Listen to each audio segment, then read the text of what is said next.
इच्छाक वंश के एक राजा हुए जिनका नाम है सत्यव्रत।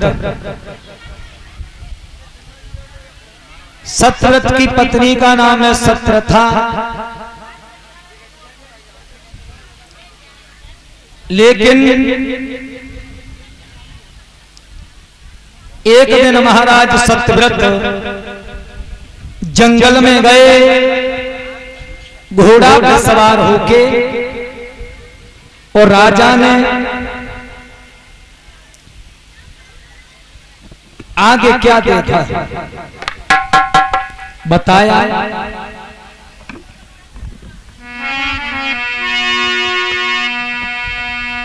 घोड़ा लयो सजाए के बन को चल धो तपधारी।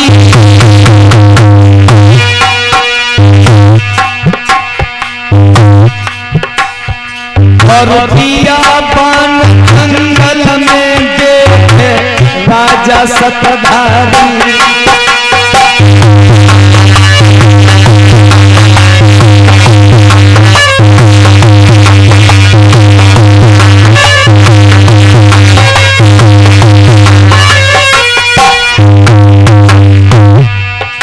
याद रखना लोगों, महाराज सत्यव्रत घोड़ा पर सवार हो जंगल के लिए चले।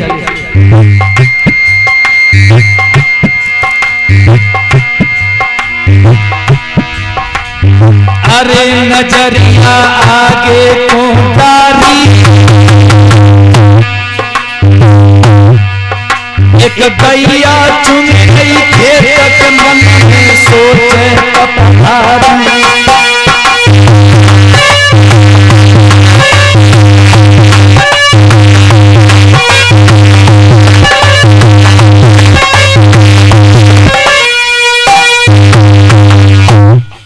सत्यव्रत ने देखा किसान सो रहा है, एक गैया एक किसान के खेत की फसल को चुन रही है। राजा ने कहा कि किसान पागल है, गैया खेत को खाए जा रही है और ये सो रहा है।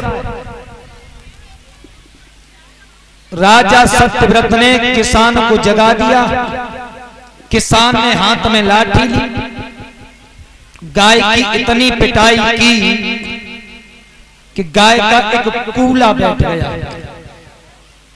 गाय ने श्राप दिया, राजा सत्यव्रत मैं किसान का खेत खा रही थी, लेकिन तुम्हारा क्या खा रही थी? राजा, अगर तुम उसे नहीं जगाते तो शायद मेरा कूला नहीं टूटता। मैं तुम्हें श्राप देती हूं कि तुम जैसे ही अपने महलों में अंदर घुसोगे वैसे ही गधा बन जाओगे, गधा।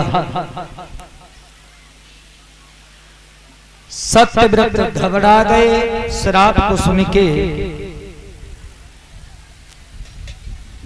विद्वानों को पूछा, संतों ने बताया कि गाय कुछ कर सकती है, गाय की तुम सेवा करो।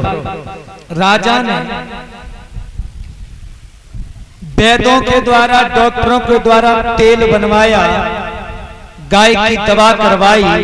एक दिन वो हुआ कि गाय का पैर ठीक हो गया। गाय मैया बोली, मेरा श्राप तो खंडित नहीं होगा, लेकिन मैं तुम्हें युक्ति बता रही हूं। तुम महलों में जाओगे, गधा बनोगे, लेकिन कोई पतिव्रता स्त्री तुम्हारे ऊपर जल छोड़ दे, तुम द्वारा से पुनः मानव बन जाओगे। राजा चले, रानी से कहा मैं अंदर आ रहा हूं। रानी बोली, महाराज आ जाओ, मैं ही पतिव्रता हूं। अंदर गए, गधा बन गए।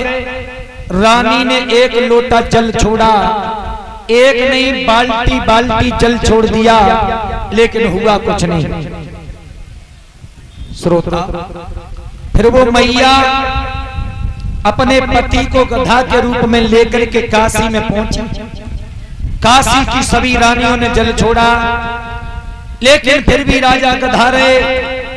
काशी के बीच एक मेहतरानी मैया रहती थी, जो कालू मेहतर की मां थी। पति की आज्ञा पाकर के और सत्यव्रत के ऊपर जल छोड़ा और कहा, प्रभु मनसा बाचा कर्मणा जो मेरो पति में ध्यान, तो ये गर्धव आज से है जय मनुज समा। अगर मैंने अपने पति की सेवा मन से तन से वचन से की है, तो ये राजा मानव बन जाए, राजा मानव बने। राजा साहब बोले, मैं एहसान किसी का नहीं रखता हूं, कुछ मांगो। मैया बोली, मैंने कोई एहसान नहीं किया, तुम जाओ। राजा बोले, मैं राजा हूं, तुम कहां एक मेहतरानी मांगो। मैया को क्रोध आ गया कि तुम राजा होकर के इतनी दुर्गति पाकर के फिर भी बोई घमंड, जाओ। मैंने तो जल थोड़ा छोड़ा, लेकिन इस एक लोटा जल के पीछे तुम्हारे वंश का मेरी काशी में आके घड़ों पानी भरेगा, घड़ों। इन्हीं के बेटा हुए हरिश्चंद्र। इस श्राप के कारण हरिश्चंद्र ने काशी में जल भरा। अब आ जाओ हरिश्चंद्र की तरफ। हरिश्चंद्र का विवाह हुआ। हरिश्चंद्र की पत्नी का नाम है तारा। इनका एक बेटा है रोहित, लेकिन